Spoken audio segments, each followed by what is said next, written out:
Brian again with DSX Motorsports. I'm coming at you for day 5 with the vlog.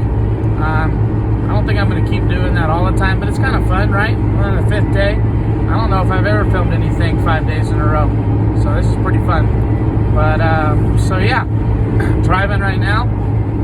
Not home from work, unfortunately, but it's actually a good thing. I'm on my way to pick up some tires. I get used tires from a local endurance team, so I'm pretty excited to get those little baddies and kind of freshen up. My basement's looking a little bit sparse right now, so I'm pretty excited about that. Another thing I'm pretty excited about, let's see if I can reach it, are these. These are all the track stickers. Bam! All the different track stickers from the different tracks I did this year. And I think it's kind of ricey to do the little track magnets for the track stickers, but I don't know. We've done a lot of tracks this year in the WRX, and one of my motorcycle buddies, Aaron Ordway, well, you guys may have seen Aaron in some other videos, but was telling me, like, dude, you should definitely get those. That's something you should be proud of, and we are definitely proud of it.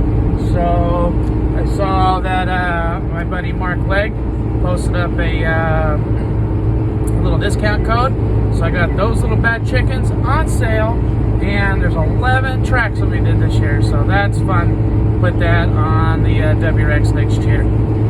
So then the other fun thing that came in the mail the other day, I don't know if you guys can see this or not, but it's a giant, look at that thing.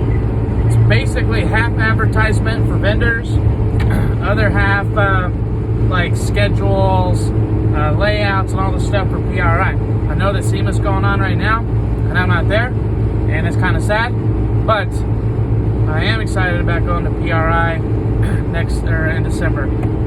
We got flights planned out already, going out with the ZF Design, so big thanks for Zach for getting me in. I've had like so many people I'm excited to see there. Hopefully I see Bill Caswell there.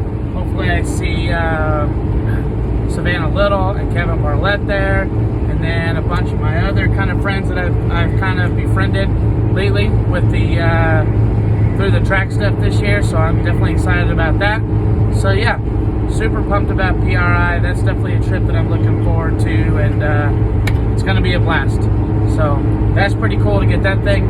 I started looking through it, and it's literally like a huge advertisement, but it's kind of cool. Definitely looks like there's a lot, big market share on domestic drag racing, kind of stuff like that. So definitely going to be interesting. Not necessarily my cup of tea, but I know that my buddies from Haltech are going to be there.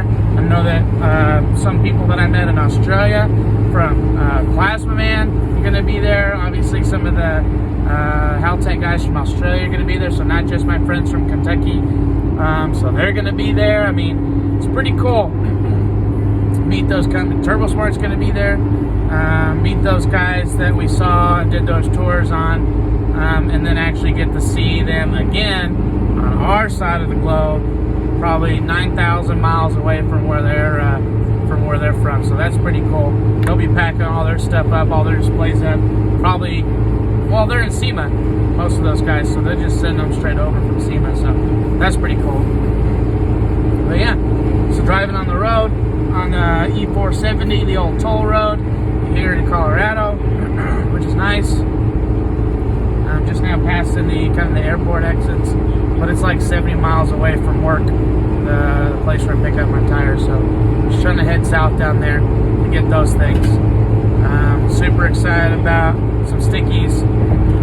Last set of tires I got a big grip of 275s. I usually get 255s, so that's actually kind of fun and kind of exciting.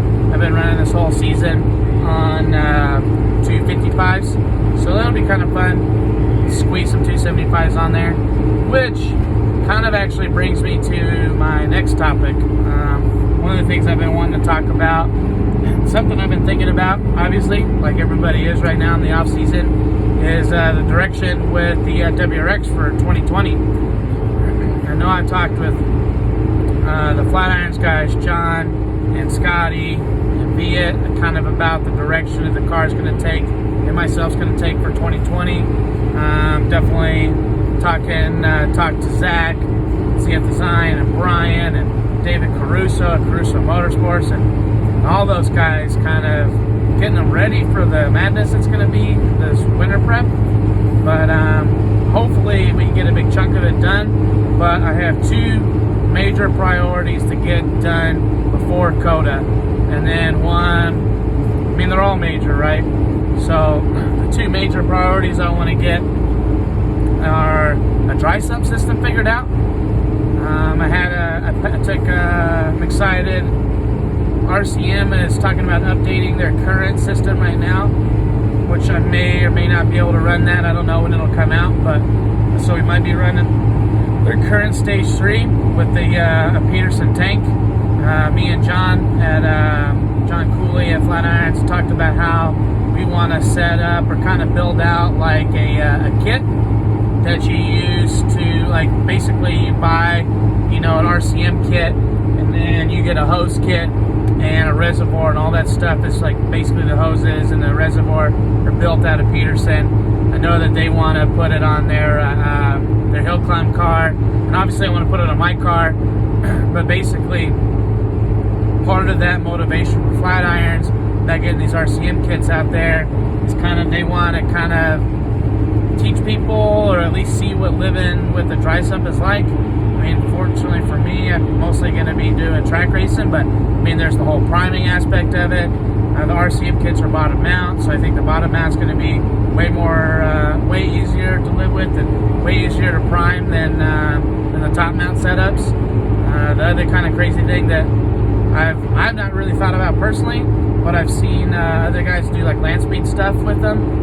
They preheat the oil because the oil capacity is so much. They preheat the oil, so when they start the car, the oil is already close to or near operating temperature.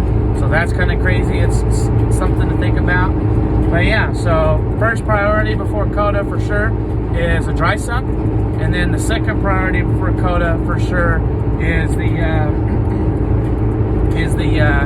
standalone. So you guys have probably seen, like, throughout this year, I've had several like motor issues and stuff, and a lot of engine failures, and most of it's been from valve train. Out of the 3 engines, I've had some component of valve train fail, but you know, is it from detonation? Is it just from fatigue? I think the second motor we definitely know is from the failure of the cam gears and stuff. But ultimately, the standalone is going to be one of those tools that we're going to use to essentially to be able to have to answer those questions. Like with my current 60-beat ECU, we can't see fuel pressure, we can't see so many things, and just get such a small window on what's happening in data logging. So it'll be super cool and super nice to go to a standalone that will hopefully that we can data log better with, and have a lot finer engine controls. And I know Nick and MoFab is going to like it, but I've been talking to my buddies at Haltech, which is another reason why I'm super pumped to talk and see those guys at PRI. But talking to my buddies at Haltech, and I'm thinking I'm going to be sold on the new, not the new, but the current Elite 2500. So we'll see. I mean, I'm super pumped. Build, B for Build. Today I was watching their video, and they have a new Haltech made TFT full color display that looks absolutely sick.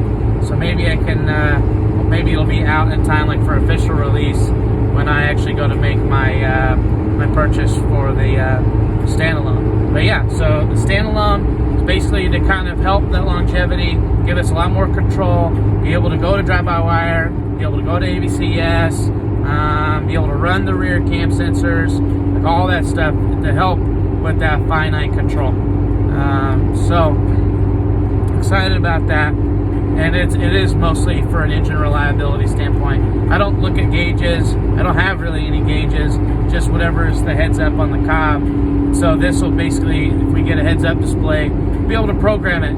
It'll tell me, hey, you're overheating, or hey, your oil pressure's low, or we can set it up with safeguards, shut the motor down, at least if there's any other reasons. Like even for low oil or fuel pressure, who's to say, you know, not being able to monitor fuel pressure, maybe that's a problem. I don't know. So that's definitely for like a reliability to try and fix kind of the going forward, to try and alleviate the problems we've had up to this point. And then going forward, one of the big strategies, the main strategy for 2020 is a lot more grip. I mean, a lot more grip. We're doing so much on 255 Azenas right now that are used, like takeoffs.